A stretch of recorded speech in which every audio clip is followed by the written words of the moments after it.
Los dispositivos lógicos programables, genéricamente llamados FPGAs, están construidos en tecnología CMOS, es decir, transistores de canal N y transistores de canal P. Entonces vamos a ver cómo es esta tecnología, cómo se hacen para formar compuertas y cuáles son las características principales. Vamos a recordar el transistor MOS, cómo está construido, algunas de esas características y algunas compuertas simples realizadas con transistores MOS, en particular con tecnología CMOS. ¿Cuál es la simbología? Esta es alguna de las simbologías empleadas para representar los transistores MOS de canal P. Como ven, tienen tres terminales, que son el drain, el source y el gate, y un terminal más que a veces está explícitamente dibujado en el símbolo, indicándonos el sustrato, que está con el cuarto terminal, que es el de sustrato. Nosotros en general vamos a usar este símbolo para los transistores de canal P y este símbolo para los transistores de canal E. Fíjense que tenemos la vista en corte de un circuito integrado realizado con tecnología CMOS. Lo que está aquí, eso créanme es así. Acá tenemos un transistor NOP, eso no lo podemos distinguir. Aquí otro NOP, o sea, de canal N o de canal P. Y esto que ustedes ven aquí son canales o huecos realizados en una estructura que es un aislante eléctrico, que es el dióxido de silicio. Es como si ustedes tuvieran un circuito impreso en el que conectan el metal que está en la cara superior mediante un agujero metalizado y aquí llegan al drain o ser del transistor. Tienen luego otra capa de dióxido de silicio, que es un muy buen aislante eléctrico, y en ella tengo perforaciones, huecos metalizados o agujeros metalizados que me permiten conectar esta pista de metal en un nivel con esta otra. Y así siguiendo. Fíjense que este es un transistor, pero el área y el volumen que me ocupan las interconexiones hoy en día es mucho mayor que el que me ocupan los transistores. Antiguamente era al revés. El retardo del circuito estaba dado principalmente por el transistor en un 80% y un 20% por las interconexiones. Hoy en día, como tenemos mayor posibilidad de interconexión, como tenemos una mayor densidad de integración, el retardo está dado en un 80% por las interconexiones y un 20% por el retardo de los transistores en sí. Vamos a recordar las estructuras de los transistores MOS de canal N y P, de canal enriquecido y de canal preformado. Si bien este es un esquema un poco simplificado, no se aleja mucho de la realidad. Aquí tenemos dos transistores, uno de canal N y otro de canal P, realizados con el procedimiento de canal enriquecido. En tanto aquí tenemos un transistor también de canal N, un transistor de canal P, pero de canal preformado. ¿Cuál es la diferencia? Fíjense. En este transistor yo tengo el metal, que es el gate, el óxido, que es dióxido de silicio, y el semiconductor. Por eso se le llama MOS o metal óxido semiconductor. Hoy en día este gate ya no es más metálico, sino que es de silicio policristalino. En lugar de ser de aluminio, es de un silicio fuertemente dopado, tipo N, lo cual presenta baja conductividad. Eso porque, bueno, trae una serie de ventajas en el que el gate sea de silicio policristalino a que sea de aluminio. Entonces aquí tenemos nuestro gate y aquí tenemos, fíjense, en este sustrato tipo P, dos regiones tipo N+. Uno es el source, otro es el drain. Y fíjense que están dibujados iguales. Bueno, este no es un hecho caprichoso, sino que en un transistor MOS, el drain y el source son exactamente iguales. A diferencia de un transistor bipolar de juntura, en el que el emisor, el área de emisor, es mucho menor que el área de colector. Y la potencia que yo tengo en la juntura de colector es mucho mayor que la que tengo en la de emisor. Aquí no. El transistor MOS es un dispositivo simétrico. Este se llama source y este drain simplemente porque uno le puso ese nombre. Podría intercambiarlos y funcionalmente no habría ningún problema. Aquí tengo un transistor MOS de canal P. Tengo un sustrato tipo N, tengo una región P+, y una región P+. Igual que en el caso del transistor de canal N, source y drain son intercambiables, son físicamente iguales. La diferencia entre los transistores de canal enriquecido con los transistores de canal preformado es que en estos últimos, fíjense, en el canal, a lo largo del canal, ya tengo una región que el fabricante hizo, en este caso tipo N, en este caso tipo P. La distancia entre source y drain, por ejemplo, 1 micrón, nos dice la tecnología de construcción de esos transistores. Por ejemplo, si ustedes le dicen que un microprocesador de Intel, uno de los últimos, que por supuesto está hecho con tecnología MOS, trabaja con tecnología de 25 nanómetros, significa que la distancia entre source y drain es de 25 nanómetros. Cuanto menor sea esa distancia, menor va a ser el tamaño del transistor y más transistores voy a poder colocar por unidad de área. Bien, entonces físicamente son iguales, drain y source, para los 4 tipos de transistores. Los 2 de canal enriquecido y los 2 de canal preformado. ¿Qué me dice que es el drain y cuál es el source? Bueno, yo lo tengo que ver en el circuito, y en un circuito, ya que me está formando, por ejemplo, una compuerta, yo tengo que para un transistor de canal N, la corriente convencional ingresa por el drain y sale por source. Para un transistor de canal P, la corriente ingresa por source y sale por drain.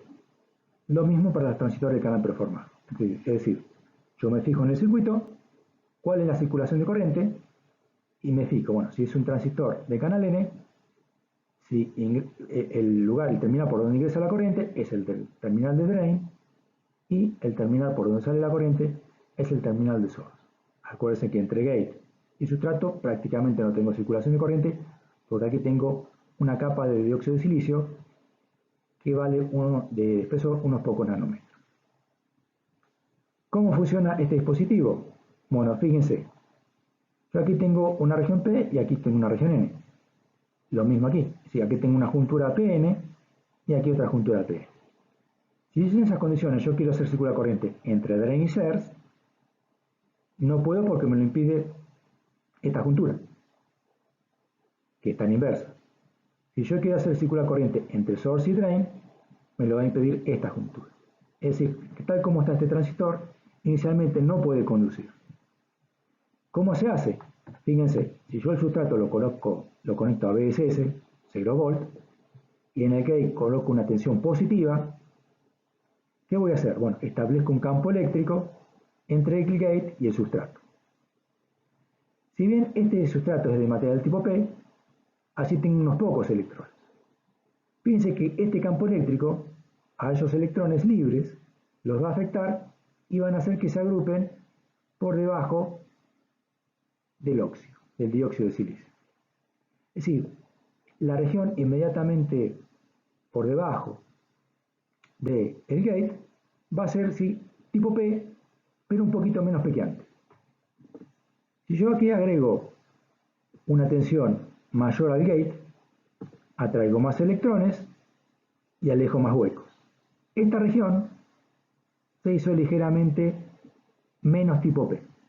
Finalmente llego a aplicar una tensión en el gate que se llama tensión de umbral, en el que el tipo de material que tengo debajo del gate cambió, ya es directamente tipo N. Es decir, entre source y drain tengo acá un pequeño canal de material N. Ya desaparece esa juntura que me hacía que no pudiera circular corriente entre drain y source. Cuando yo acá tengo una región tipo N, como en este caso, puedo hacer circular corriente sin ningún problema entre drain y source. Lo mismo ocurre, cambiando lo que hay que cambiar, para un transistor de canal P. El sustrato se conecta a VDD. En lo que sigue, para simplificar, vamos a suponer que VDD es 5 volts. Hoy día se trabaja con tensiones mucho más pequeñas, pero simplemente vamos a referirnos a VDD en este caso, como conectado a 5 volts. Es decir, aquí tengo 5 volts y aquí tengo 0 volts. Bien, fíjense que si yo este gate lo tengo conectado a VDD volts, tengo 5 volts en el gate, 5 volts en el sustrato, no tengo campo eléctrico. Si este gate tiene una tensión un poco menor que el sustrato, por ejemplo 4,9 volts, cuando aquí tengo 5, se establece un campo eléctrico. ¿Ese campo eléctrico qué hace? Bueno, fíjense, me aleja unos pocos electrones y me aleja unos pocos huecos que son portadores miniaturados en sustrato tipo N, de forma tal que esta región, la que tengo en el canal inmediatamente debajo del gate, es un poco menos N que antes. Disminuyo esta tensión, por ejemplo a 4,5 volts, atraigo más huecos, alejo más electrones y acá ya tengo una región que es casi tipo P. Si aplico una tensión entre gate y sustrato para este transistor de canal P, que es igual a la tensión umbral, por ejemplo acá tengo 5 volts y acá tengo 4 volts, es decir, tengo una tensión umbral de 1 volt, la región que tengo debajo del canal ya directamente se ha hecho tipo P, es decir, que no tengo impedimento en que circule corriente entre drain y ser. Entonces el canal lo puedo tener cortado, en el caso del transistor de canal N, cuando la tensión en el gate está por debajo de la tensión umbral, cuando estamos trabajando, como en este caso para ejemplificar, con una tensión de alimentación de 5 volts, la tensión en umbral es de aproximadamente 1 volt. Es decir, mientras la tensión de gate sea menor que 1 volt, no tengo el canal formado, no tengo conducción entre source y drain. Lo mismo para el transistor de canal P. La tensión de gate es tal que si es menor que la tensión umbral con respecto al sustrato, a VDD volt, no tengo canal formado. Cuando tengo aplicada una tensión de gate por debajo de VDD e igual a la tensión umbral, por ejemplo, si la tensión umbral, decíamos, es de 1 volt, acá tengo en el sustrato VDD volts igual a 5 volts, en el gate tengo 4 volts, aquí tengo el canal formado y circula corriente. Entonces, mientras tenga aplicada una tensión en los gates menor a la tensión umbral, estos transistores no conducen corriente. Cuando la tensión es igual o mayor que la tensión umbral, tengo circulación de corriente entre source y gate. Perdón, entre drain y source. Es decir que se va a comportar como un interruptor que me deja pasar corriente o lo impide. En los transistores de canal preformado, fíjense, el fabricante ya por debajo del canal para los transistores de canal N formó una región N. Es decir que yo ya tengo conducción. Es decir, yo tengo acá en el sustrato 0 volt y en el gate 0 volt, acá ya tengo canal formado. Puedo hacer circular corriente sin ningún problema entre drain y source. Si yo lo quiero cortar, ¿qué tengo que hacer? Tengo que aplicar una tensión negativa acá, de forma tal de que el campo eléctrico atraiga huecos y aleje electrones. Es decir, para poder cortar el transistor de canal preformado, un transistor de canal N, tengo que aplicar en el gate una tensión negativa. Cambiando lo que hay que cambiar, tengo que hacer lo mismo para cambiar el estado de un transistor de canal P del modo de conducción, que ya me trae de fábrica, al modo de corte. ¿Cómo? Aplicando en el gate una tensión mayor a la de alimentación, en este caso mayor a 5 ohms. En ese caso, atraigo electrones y alejo huecos hasta que el canal desaparece. Fíjense que los transistores de canal preformado, para enviarlos a corte necesito dos fuentes de tensiones más. Una fuente de tensión negativa para llevar al corte un transistor de canal N y una tensión mayor a VDD para llevar al corte un transistor de canal P. Hoy en día, la práctica totalidad de los circuitos integrados digitales está realizado con transistores MOS de canal enriquecido. Prácticamente el 99,99% de nuestros circuitos integrados digitales. Aquí tenemos las características de transferencia para los transistores de canal enriquecido, para el tipo N y el tipo P. Acá tenemos las características de transferencia para los transistores tipo N y tipo P de canal preformado. Vamos a ver los de canal enriquecido. Fíjense, acá tenemos la corriente entre drain y source, positiva, porque en un transistor de canal N, la corriente convencional ingresa por el drain y sale por el source. En función de VGS, la tensión entre gate y source. Entonces decíamos que la corriente drain-source es nula en tanto la tensión VGS sea menor que la tensión umbral. Cuando la tensión VGS es la tensión umbral o un poco más, ahí sí tengo corriente de drain y fíjense en forma lineal. En nuestro caso, el que el transistor sea alineal no nos va a importar, porque simplemente lo vamos a usar en el bloqueo o en conducción. Si quisiéramos construir, por ejemplo, un amplificador de audio, ahí sí nos importarían las condiciones de linealidad.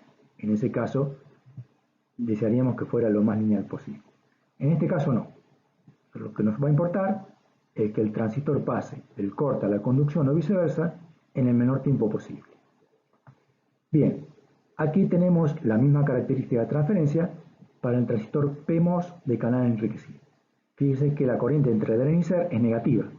¿Por qué? Porque en un transistor de canal P, la corriente convencional ingresa por el source y sale por el drain. Y de nuevo, mientras tengo una tensión VGS negativa, ¿sí?, menor que la tensión umbral, no tengo corriente drain-source. A partir de que es mayor que la tensión umbral, ahí tengo corriente.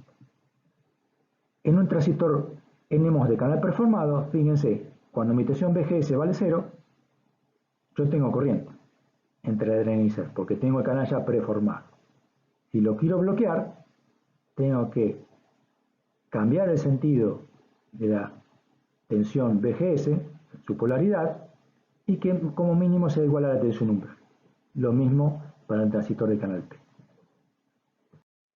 Bien, en lo siguiente vamos a trabajar con transistores de canal enriquecido, dado que son los que se usan para la construcción de los circuitos integrados digitales hoy en día. La curva de un transistor de canal NMOS, la curva que se llama de salida, es decir, la que me muestra la corriente de drain-source en función de VDS, la tensión entre drain y source, y tomando como parámetro la tensión entre gate y source, tiene estas características. Tenía tres zonas, la región de corte, si tengo corriente cero entre drain y source cuando la tensión VGS es menor que la tensión umbral. Acá esta zona está exagerada, la vemos más grande de lo que es realmente en una característica real, simplemente la exageramos esta zona para mostrar. Esta zona que se llama lineal, fíjense, la relación entre IDS y DGS es una línea recta, por eso se la llama región lineal. Y en esta zona, toda esta región se llama tensión de saturación. Bien, una forma de poder cuantificar las características del transistor es mediante unas ecuaciones muy sencillas que se llama ecuaciones de Schocker, la más sencilla. No describe el modelo con exactitud, pero me sirve para entender algunos aspectos básicos del mismo. Para este modelo, el transistor está en corte cuando VGS es menor que la tensión umbral, en ese caso la corriente entre drain y source es igual a 0.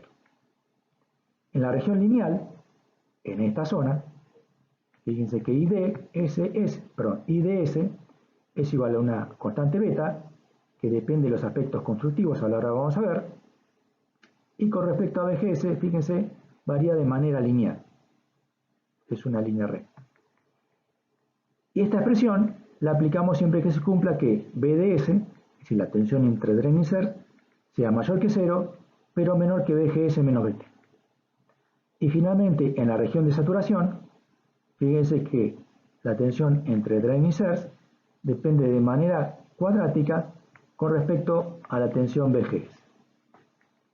Y este modelo se aplica siempre y cuando VGS menos BT sea mayor que 0 y menor que BDS.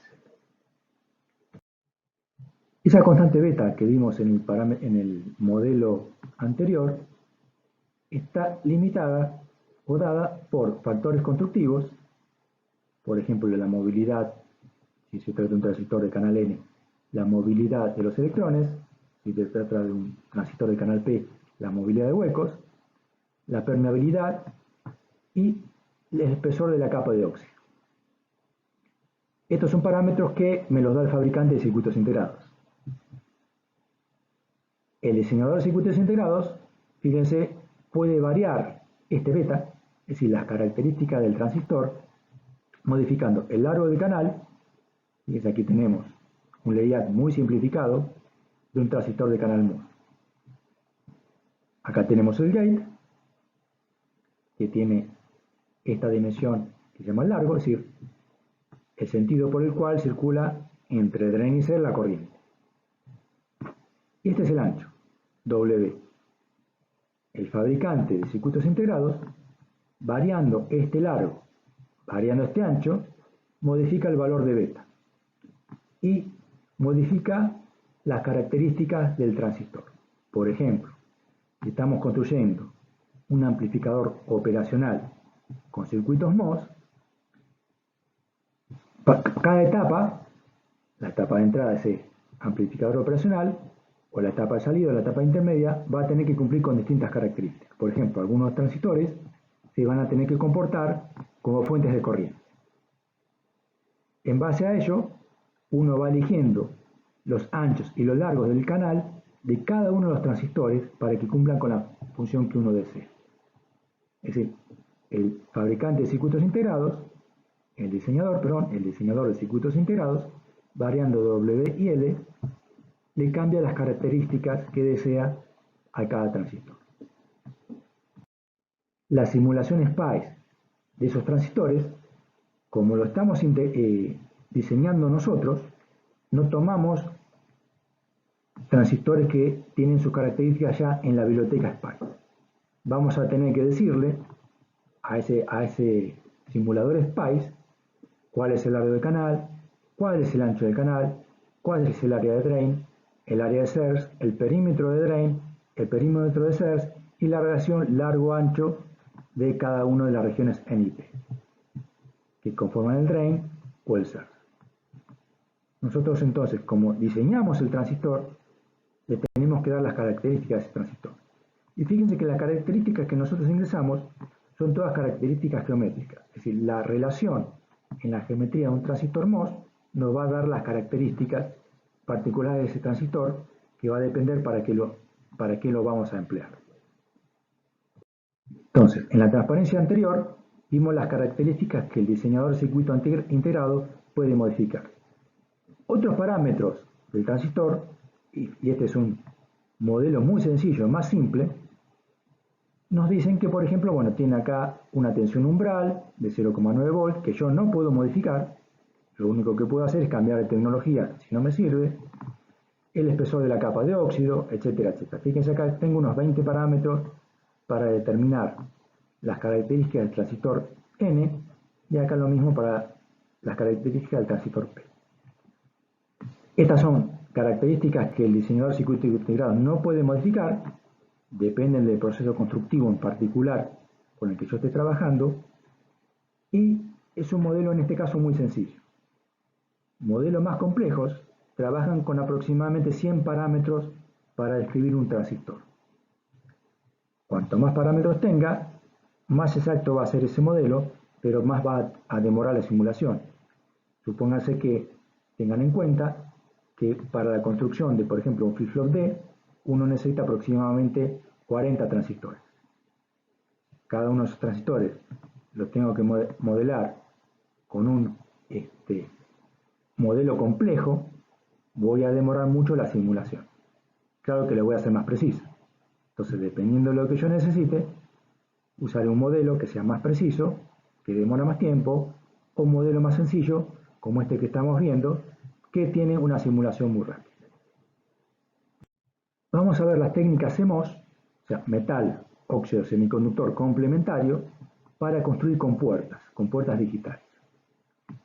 Y la idea siempre va a ser la siguiente: no importa que se trate de una compuerta simple como un inversor, que vamos a ver que necesita dos transistores, uno del canal P y uno del canal E, así sea una compuerta más compleja. La idea es siempre la siguiente. Entre VDD y VSS tengo una red de transistores P conectadas en un único punto con la salida.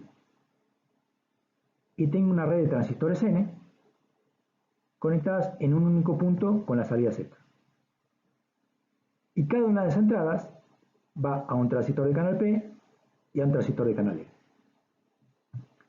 La idea es la siguiente.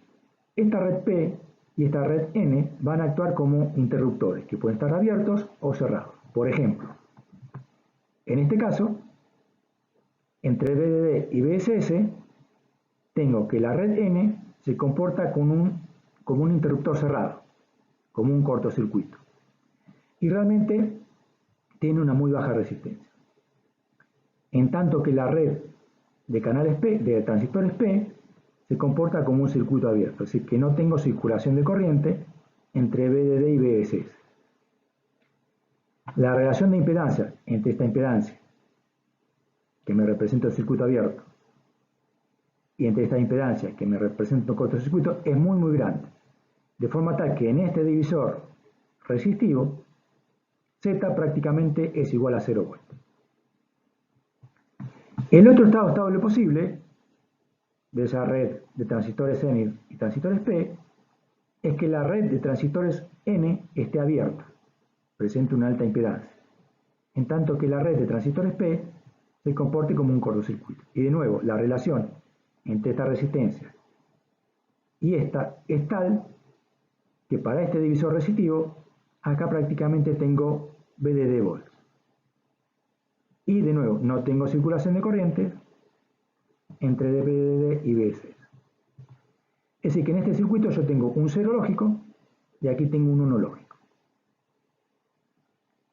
La relación de corrientes para los circuitos integrados o las compuertas construidas con transistores en la técnica CMOS y la tecnología bipolar es muy alta. Fíjense que aquí, en reposo, cuando tengo un 0, no me circula corriente, y aquí también en reposo, cuando tengo un 1, no me circula corriente. En realidad siempre tengo unas pequeñas corrientes de fuga, pero muy pequeñas. Acuérdense que cuando nosotros construíamos una compuerta con transistores bipolares, tenga un 0 o tenga un 1 a salida, tengo circulación de corriente entre VSS y 0 volts. Aquí no, mientras el transistor está en una de las condiciones, dos condiciones estables, un 0 o un 1 para esa compuerta en su salida, no tengo circulación de corriente, idealmente. En realidad tengo una corriente, pero es una corriente muy pequeña, una corriente de fuga. El problema lo tengo cuando paso, por ejemplo, de esta condición a esta otra. Esta red P se empieza a cerrar y esta se empieza a abrir. Hay un momento en la transición en que tengo una circulación de corriente entre VDD y VSS. Por lo cual, mientras más veces por unidad de tiempo pase de esta condición, es decir, un 0 a la salida, a esta condición, un 1 a la salida o viceversa, cuantas más veces los haga por unidad de tiempo, más veces me va a consumir esa compuerta. Por eso el consumo, ¿se acuérdense? El consumo de un circuito CMOS varía con la frecuencia. A mayor frecuencia, mayor consumo. Vamos a ver algunos ejemplos de compuertas realizadas en tecnología CMOS. Vamos a ver un inversor CMOS. Es el circuito o la compuerta más sencilla porque lleva solamente dos transistores, un transistor de canal P y un transistor de canal E. Fíjense, en este circuito, si hay circulación de corriente será de VDD a VSS.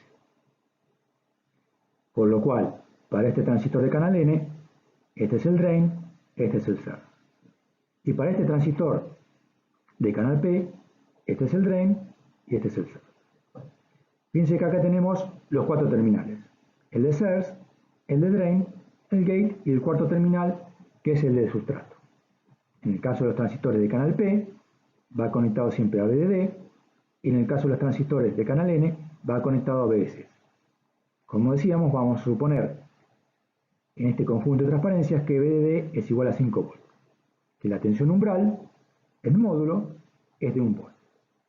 Bien, fíjense, aquí tenemos nuestra entrada y nuestra salida. Esta es la tabla de verdad de un inversor. Fíjense, yo acá aplico 0 volt. 0 volt significa que entre gate y source tengo 0 volt, no tengo canal formado. Este transistor se comporta como un circuito abierto. En tanto que aquí, fíjense, en el source tengo 5 volts y en el gate tengo 0 volt.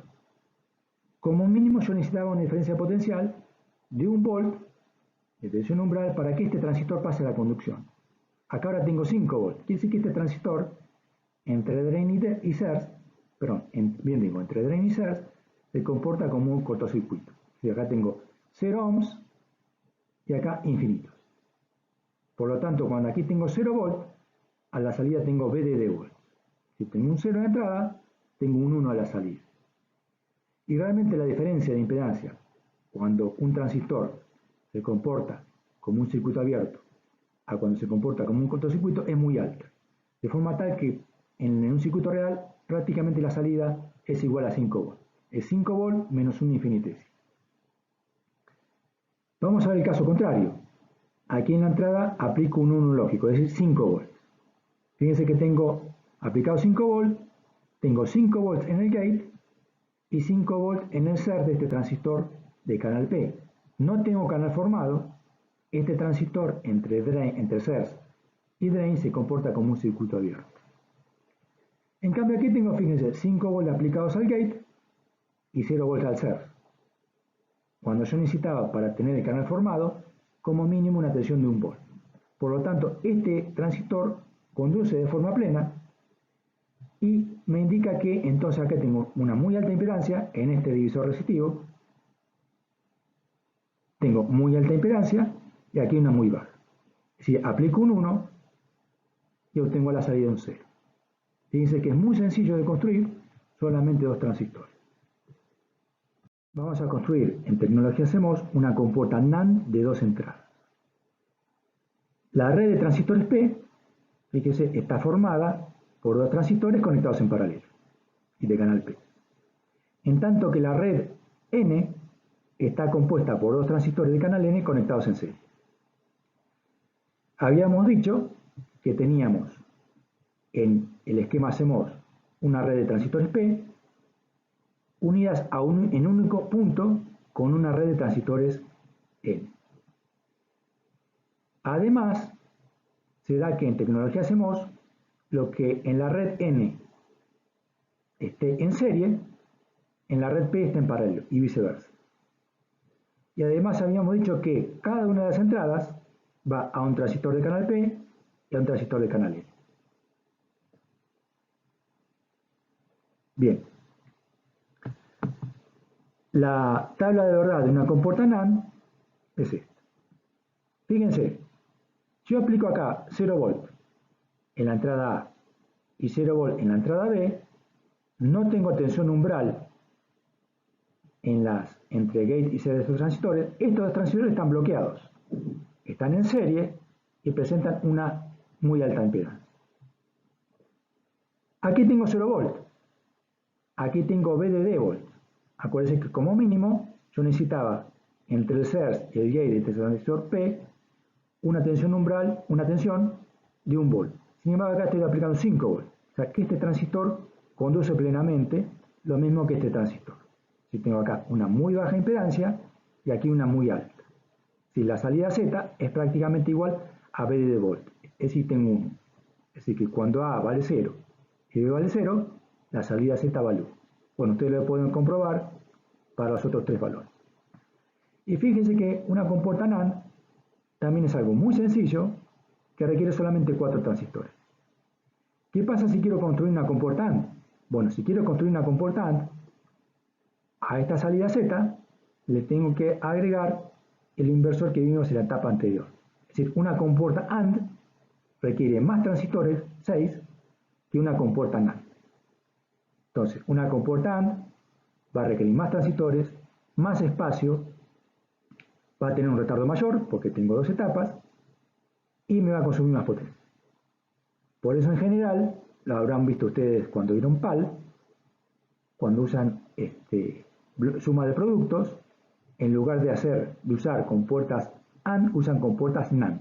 Si ustedes cambian la lógica simplemente. ¿Y por qué? Bueno, de nuevo, porque una compuerta NAND requiere menos transistores que una compuerta. Además, en esta tecnología es muy fácil aumentar la complejidad de la compuerta. Supóngase que ustedes quieren construir una compuerta NAND de 3 entradas. Simplemente colocan acá un transistor de canal N en serie y aquí otro transistor de canal P en paralelo, con entradas, con sus gates conectados a la tercera entrada. Si quieren hacer una compuerta NAND de 4 entradas, hacen lo mismo. Colocan aquí 2 transistores de canal N en serie y aquí 2 transistores de canal P en paralelo. Fíjense que es muy fácil trabajar con lógica CMOS, demanda pocos transistores, poco espacio y además desde hace ya bastante tiempo, porque puedo construir transistores muy pequeños, es más rápido que la tecnología bipolar. Vamos a ver cómo se construye una compuerta NOR de 2 entradas en tecnología CMOS. Aquí la red de transistores P está formada por 2 transistores P en serie, en tanto que la red N por 2 transistores de canal N conectados en paralelo. Bien, esta es la tabla de dorada de una compuerta NOR de 2 entradas. Y fíjense, vamos a hacer un ejemplo cualquiera. Por ejemplo, cuando A y B valen 0. Y tengo aplicado 0 volt en A, 0 volt en B, entre gate y source de estos 2 transistores de canal N no tengo la tensión umbral, están bloqueados. En tanto que aquí tengo, fíjense, 5 volt en el source, 0 volt en el gate. Tengo una tensión muy superior a la tensión umbral que yo necesito, que es de 1 volt. Este transistor conduce, lo mismo ocurre con este transistor, es decir, tengo idealmente un cortocircuito entre estos 2 transistores. Entonces acá aplico 0 volt y a la salida tengo 1 volt. Perdón, tengo VDD volt. Tengo un 0 en A, tengo un 0 en B, la salida Z vale 1. Ustedes lo pueden comprobar para estas 3 combinaciones. Al igual que en el caso anterior, si yo quiero formar una compuerta NOR de 3 entradas, simplemente aquí ubico un transistor de canal N más en paralelo y aquí en serie un transistor de canal P, con los gates conectados a la tercera entrada. Y de nuevo, si yo quiero realizar una compuerta OR de 2 entradas, lo que tengo que hacer es colocar aquí a la salida un inversor. Entonces la compuerta OR de 2 entradas requiere 6 transistores, en tanto que la NOR requiere 4 transistores. Es decir, una NOR es más económica que una OR. Menos espacio, más velocidad, menos consumo de potencia. Finalmente vamos a ver algo que es muy común en tecnología CMOS, que es una compuerta de transmisión. Para eso vamos a ver los transistores MOS de canal N y de canal P como un interruptor. Vamos a ver qué significa esta capacidad. Bien, cuando yo tengo una compuerta CMOS, por ejemplo un inversor, yo desde los gates, desde la entrada, esa compuerta simplemente la veo como un capacitor, que es la capacidad que tengo entre el gate y el sustrato. Entonces, esta capacidad me representa una compuerta, la entrada de una compuerta, por ejemplo un inversor. Supóngase que yo la entrada de ese inversor la quiero conectar con un interruptor, que está abierto o cerrado. Bueno, para eso puedo usar, como en este caso, un transistor de canal N. Y fíjense, en este caso no va a ser tan simple decidir para cada transistor cuál es el drain y cuál es el source. Lo que yo me tengo que acordar es que en un transistor de canal N, la corriente convencional ingresa por drain y sale por source. Entonces me fijo ese sentido de circulación de corriente y eso me define cuál es el drain y cuál es el source. Bien, supónganse que estamos en esta condición. Este capacitor inicialmente está descargado a 0 volt. Y aquí tenemos el gate de este transistor de canal N conectado a BSS, a 0 volt. Bien, fíjense, tenemos 0 volt aquí, 0 volt en el gate y supónganse que tengo 0 volt BSS en este terminal. Bueno, si tengo 0 volt 0 volt y 0 volt, es evidente que no puedo tener circulación de corriente por ningún lado. Y aquí este 0, esa tensión de 0 volt en ese capacitor, va a permanecer constante mientras no varíen las condiciones. Supónganse que yo, este terminal, que tenía a VSS volt, ese a 0 volt, lo llevo a VDD volt, a 5 volt. Si tengo 5 volt, 0 volt y 0 volt. Fíjense, este es un transistor de canal N. Como allá acá tengo 5 volt y acá 0, si circulara corriente, lo haría de esta manera, de VDD a VSS. Eso me está diciendo que este es el drain y que este es el ser. Sabiendo eso, yo digo, bueno, como acá tengo 0 volt y acá tengo 0 volt, no estoy superando la tensión umbral, significa que no tengo canal formado, no tengo circulación de corriente. Es decir, que yo acá tengo 0 volt y lo llevo a 5 volt, este capacitor sigue con una carga de 0 volt. Paso de VDD volts a VSS volts, no tengo circulación de corriente, esto sigue en 0 volt. Es decir, que una vez que yo tengo almacenado 0 volt en este capacitor, que lo interpreto como un cero lógico, mientras VG esté conectado a 0 volt, no importa lo que pase con el tercer terminal, lo llevo a 0 volt o a 5 volt, este capacitor va a permanecer descargado. Bien, imagínense ahora que yo tengo esta condición. Tengo acá este capacitor descargado, aplico VDD volts y el gate lo llevo de VDD volts a VDD volts. Estoy aquí. Inicialmente tengo descargado, aquí tengo 5 volts y aquí tengo 5 volts. ¿Cómo lo analizo? Bueno, me fijo.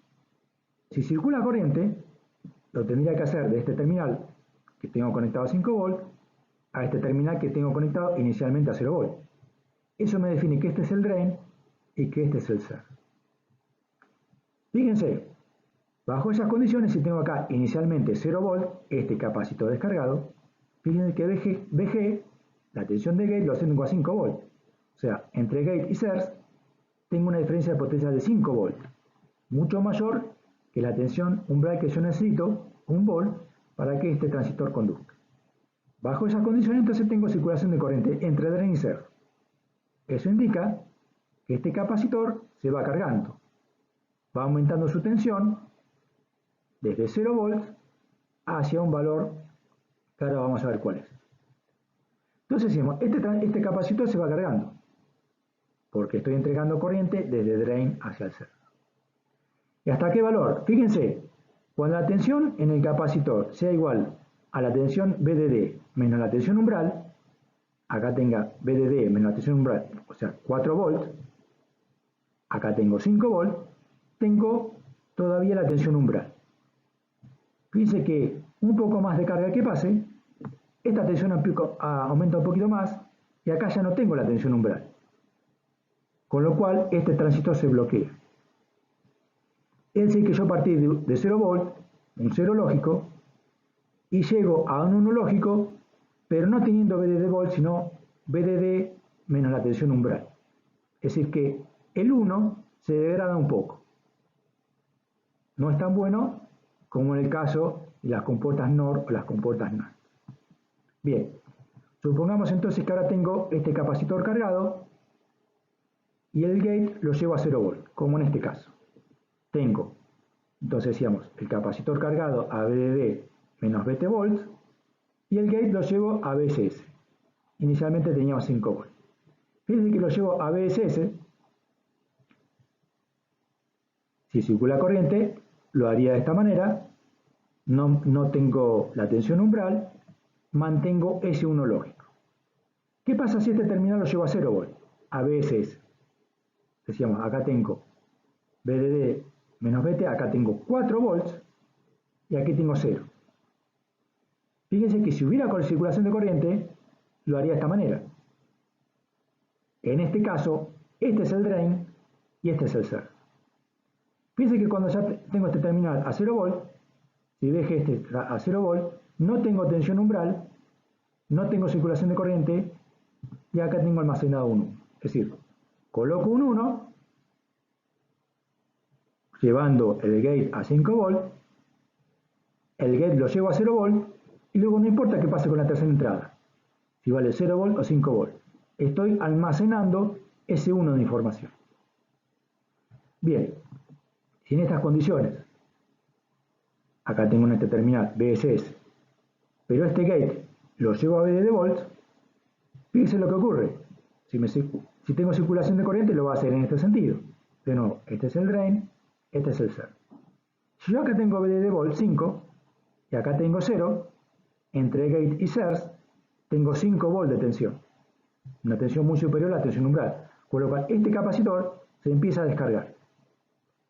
¿Hasta cuándo se va a descargar? Fíjese que en este caso la diferencia entre gate y surge es siempre de 5 volts. No como en este caso, que variaba. Como acá entre gate y surge tengo siempre 5 volts, este capacitor se va a descargar hasta 0 volts. Es decir, tengo un buen 0. Si quiero almacenar ese 0, simplemente aquí aplico BSS y estoy en esta condición. Si esta compuerta, este transistor usado como un interruptor, me permite almacenar un 1, un poco degradado, es decir, el 1 tiene una tensión que es 20 volts menor que la tensión de alimentación, y me permite almacenar un buen 0. Vamos a ver ahora cómo construir un interruptor con un transistor de canal P. De nuevo tenemos el capacitor que representa a la compuerta que tiene conectada este interruptor. El interruptor va a ser un transistor de canal P. Supongamos inicialmente que tengo este capacitor descargado, si tengo un 0 lógico. Que el gate está conectado a VDD volt, a 5 volts, y que el tercer terminal está a VDD volt. Fíjense, si está a VDD volts, si circula corriente, lo tendría que hacer de esta manera, de 5 volts a 0 volts. Este sería el surge, este sería el drain. Como aquí tengo VDD volts, 5 volts, y aquí tengo 5 volts, no tengo la tensión umbral entre surge y gate, este transistor está bloqueado. Así que si tengo un 0, cuando este terminal lo llevo a VDD volts, sigo teniendo un 0. ¿Qué ocurre si lo llevo a 0 volts? Fíjense que si lo llevo a 0 volts, no puedo tener circulación de corriente, ni en este sentido porque tengo 0 volts en cada uno de los terminales. Es decir, que yo tengo almacenado un 0 lógico, y el gate lo llevo a 5 volts, a VDD volts, no importa lo que pase con el tercer terminal.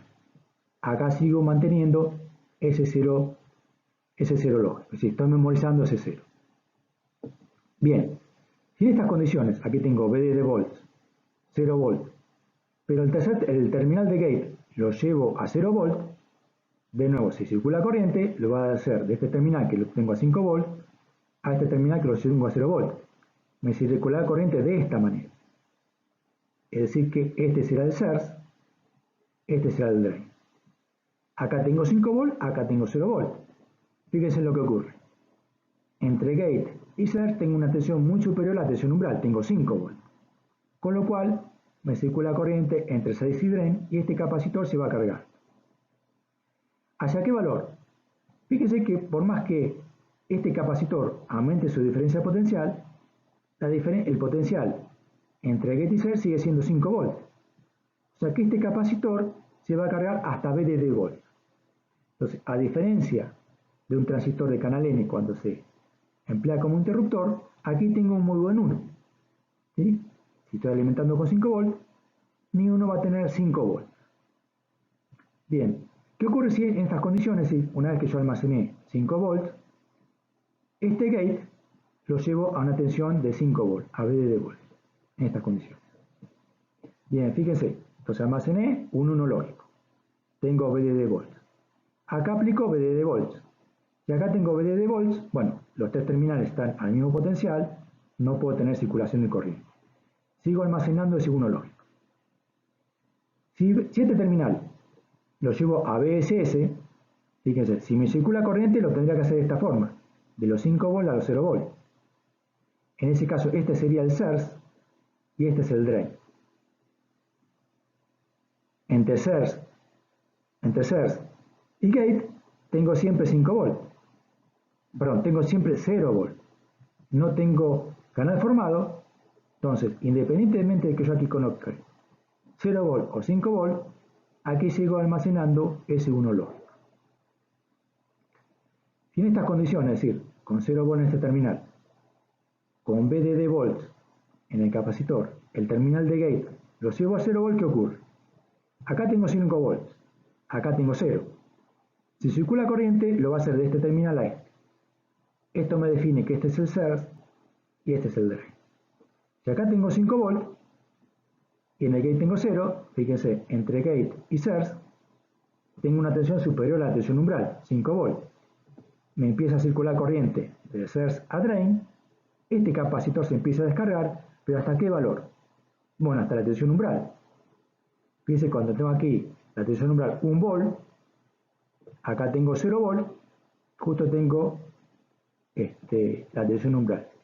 Una carga más que circule, y ahora entre gate y source ya no tengo 1 volt, no tengo la tensión umbral, con lo cual este transitor se bloquea. Ya no tengo más circulación de corriente. O sea que la tensión mínima que yo puedo tener en el capacitor es la tensión umbral. O sea, ocurre lo contrario a lo que teníamos con un transistor de canal N. El transistor de canal P es muy bueno transmitiendo un 1, no tengo caída de tensión, pero no es tan bueno transmitiendo un 0. Un 0 lo tengo que tomar como la tensión umbral. Entonces tenemos, cuando queremos realizar un interruptor con un transistor de canal N, un transistor de canal P, que uno me transmite bien el 0, pero no también el 1, y viceversa. ¿Qué ocurre si nosotros queremos transmitir sin pérdida de tensión el 0 y el 1? Bueno, se coloca un transistor de canal P en paralelo con un transistor de canal N. Entonces transmitimos en este capacitor un buen 0 lógico y un buen 1 lógico. Esta compuerta se denomina compuerta de transmisión y ustedes lo habrán visto con este símbolo. Y fíjense, las señales a los gates están negadas. Quiere decir que aquí o me conducen los dos transistores o se bloquean los dos. Esta compuerta de transmisión es muy útil, sobre todo cuando yo quiero realizar circuitos secuenciales. Por ejemplo, quiero realizar un flip-flop. Ahora, esa compuerta de transmisión tiene un problema. Está formada por un transistor de canal N y por uno de canal P. Acá tenemos un transistor de canal N y acá uno de canal P. Fíjense que yo cuando tengo un sustrato P, yo no podría ubicar directamente los transistores de canal P, porque se me confundiría con el sustrato. Por lo cual, en tecnología CMOS, tengo que armar una estructura adicional que se llama pozo. En este caso, es de tipo N. Entonces, adentro de este pozo están albergados todos los transistores de canal P. Bien, entonces puedo poner en un mismo sustrato transistores de canal N y transistores de canal P. El sustrato va a estar conectado a VCS volt, a 0 volt, y el pozo a VDD volt a 5 volt. En el caso de una compuerta de transmisión, fíjese, están conectados en paralelos esos transistores. Es decir, tengo el capacitor, es decir, que me representa la compuerta que está excitando, conectado a los dos drain source y la entrada a los otros dos drain source. Decíamos que esta compuerta de transmisión me sirve para almacenar en este capacitor un 0 o un 1. Es decir, cuando se comporta como un interruptor cerrado, coloco un 0 o un 1, espero que se cargue o se descargue este capacitor, abro ese interruptor y me queda almacenado este 0 o ese 1. Pero tengo un inconveniente. Fíjense, cada vez que tengo una región N y una región P, tengo una juntura. Tengo una juntura, tengo una juntura. ¿Qué ocurre? Fíjense, este es el capacitor que me representa la compuerta siguiente. Y fíjense que en este capacitor tiene conectado en inversa un diodo hacia VSS. Este diodo. Y tiene conectado en inversa un diodo hacia VDD. Este diodo. Si estos dos diodos fueran ideales, yo acá almaceno un 0, un 1 y permanecerían en ese estado todo el tiempo que yo quisiera. Ahora, ¿qué ocurre? Estos diodos son reales, por lo tanto, cuando acá almacené, por ejemplo, un 0, tengo 0 volt, fíjense que me está circulando la corriente inversa de saturación. Parte será por este diodo que está en inversa, pero parte será por este capacitor. Es decir, que si yo acá tenía 0 volt, esa tensión se va a ir incrementando a lo largo del tiempo, muy lentamente, pero lo hará. Supongamos que es simétrico, que no lo es, pero supongamos que es simétrico, entonces esta tensión tiende de 0 volt a VDD sobre 2. Inversamente, si yo acá tengo almacenado un 1 lógico, es decir, 5 volt, fíjense que ese capacitor se empieza a descargar a través de la corriente inversa de saturación de este diodo. Es decir, que yo tengo almacenado VDD volts, la tensión tiende a esa tensión VDD sobre 2. Esto es la razón del por qué, fíjense, las memorias dinámicas periódicamente hay que refrescarlas. Es decir, las memorias dinámicas tienen la característica que ocupan muy poco espacio, es decir, tienen una muy alta escala de integración. El problema es que en algún lado tengo este interruptor. Si este capacitor, si tengo un 1 se va a descargar, si tengo un 1 se va a descargar. Por lo cual, periódicamente hay que refrescarle la información. Entonces, este es el porqué a las memorias dinámicas periódicamente hay que recordarle los valores que tiene almacenado. Además, simplemente lo mencionamos, cuando uno analiza esta estructura en detalle, ve que aparecen estructuras parásitas. Por ejemplo, aquí fíjense, tengo una juntura PN y acá una NP. Acá una NP, una N. Es decir, me aparece un transistor bipolar de tipo N y otro tipo P. Más, tengo la mala suerte, acuérdense cuando ustedes estudian tiristores, que yo podía construir un tiristor y realmente lo podía construir con dos transistores, un transistor de bipolar de juntura tipo N y otro tipo P. Y tengo tanta mala suerte que ese tiristor me queda conectado entre VDD y VSS. O sea, entre VDD y VSS tengo un tiristor que si circula ruido por alguna de las bases se puede llegar a disparar. Y no lo puedo evitar. Esa estructura parásita es inherente a un circuito integrado CMOS. Es decir, en un circuito integrado CMOS tengo, por ejemplo en un microprocesador, tengo millones de tiristores que potencialmente se pueden disparar. Bueno, existen mecanismos para tratar de que la probabilidad de que uno de esos tiristores se dispare, sea muy baja. Bien, ese mecanismo que hace que se me forme un tiristor entre VDD y VSS se llama latch-up. Vamos a ver cómo construir un flip-flop en tecnología CMOS, pero estático. Así que yo no le tenga que refrescar periódicamente su estado.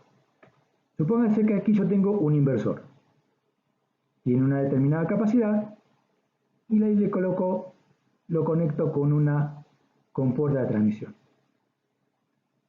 Cuando yo quiero almacenar aquí un 1 lógico,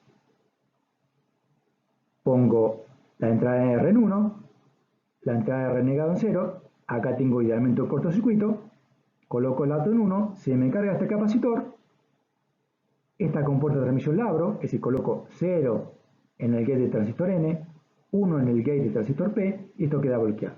Como vimos, yo acá tengo un 1 lógico, esta tensión, debido a las corrientes de fuga de los diodos que yo tengo aquí, se va a ir descargando. Entonces yo tendría que refrescar ese 1 lógico periódicamente. Bueno, afortunadamente, yo puedo hacer que esa información se refresque automáticamente, agregando otra compuerta de transmisión y otro inversor. Fíjense, si yo quiero almacenar aquí un 1 lógico, como en el caso anterior, esta compuerta la hago transparente. Coloco un 1 y un 0. Fíjense que cuando esta compuerta se me hizo transparente, como aquí las entradas son las opuestas, fíjense que en el transistor de canal P aquí tengo R negado, y aquí tengo R, y aquí tengo también la señal negada. Cuando este está cerrado, este está abierto y viceversa. Entonces, almaceno un 1, este se hizo transparente, este está bloqueado, almaceno un 1, acá tengo un 0. Hablo esta compuerta de transmisión, esta se me cierra. Si tengo un 0, acá tengo un 1 que me refleja este 1. Y fíjense que esa información se mantiene sin necesidad de que yo tenga que refrescar la señal. Lo mismo si tengo almacenado un 0. Almaceno un 0, acá tengo un 1, acá tengo un 0. Entonces, cuando yo quiero grabar un valor en Q, esta compuerta de transmisión se comporta como un cortocircuito, esta como un circuito abierto. Aquí cargo mi 0 o un 1 o 1, esta compuerta la abro, esta la cierro, y esa realimentación hace que la información se mantenga por tiempo indefinido. Otra característica, fíjese que con solamente 8 transistores podemos construir un flip-flop de tipo latch, solamente con 6 transistores.